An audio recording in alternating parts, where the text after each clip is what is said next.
Le but de cette vidéo est de détailler avec vous les grands temps de votre prise en charge pour exérèse arthroscopique de calcification. Les calcifications de côte sont une maladie encore pas très bien connue. C'est une tendinite où il y a des microcristaux qui sont fabriqués à l'intérieur des tendons, qui sédimentent et s'accumulent.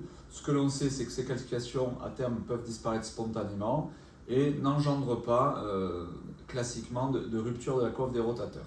Ce n'est qu'en cas d'échec du traitement médical que vous est proposé un geste opératoire. Ce geste est classiquement fait en ambulatoire, c'est-à-dire sur une hospitalisation d'une journée, sous un mélange d'anesthésie du bras, qu'on appelle un bloc interscalénique, et d'anesthésie générale.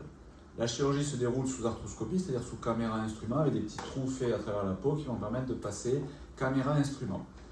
La difficulté, en fait, c'est de savoir et connaître la topographie précise des dépôts calciques au moment de la chirurgie. Donc pour cela, vous avez eu un bilan d'imagerie prescrit, avec classiquement radiographie, échographie. Dans des cas particuliers, on peut être amené à demander un scanner, un arthroscanner ou un IRM, mais cela dépend en fait de votre pathologie.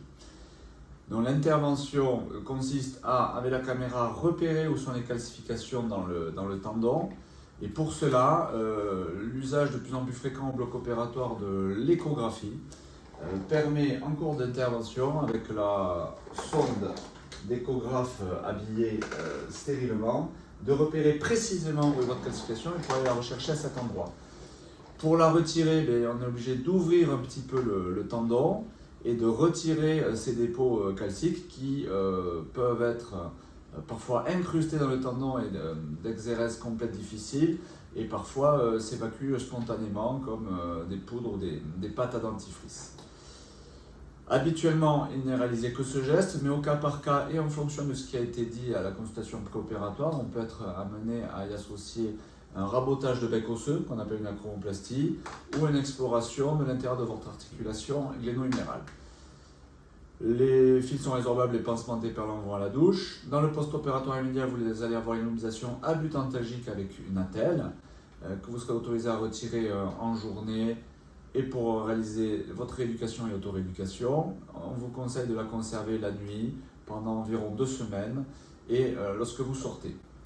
Il faudra que vous démarriez la rééducation dès le post-opératoire immédiat, et je vous encourage donc à bloquer à l'avance avec votre kinésithérapeute des séances au rythme de 1 à 2 séances par semaine la première et deuxième semaine, puis rapidement 3 séances par semaine. Il faut compter à peu près 2 à 3 mois de rééducation pour récupérer.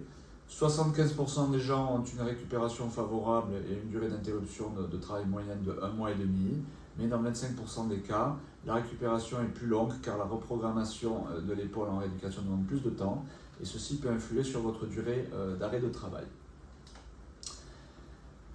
Les complications sont rares mais possibles, donc grâce à l'arthroscopie, les infections et les hématomes sont devenus exceptionnels.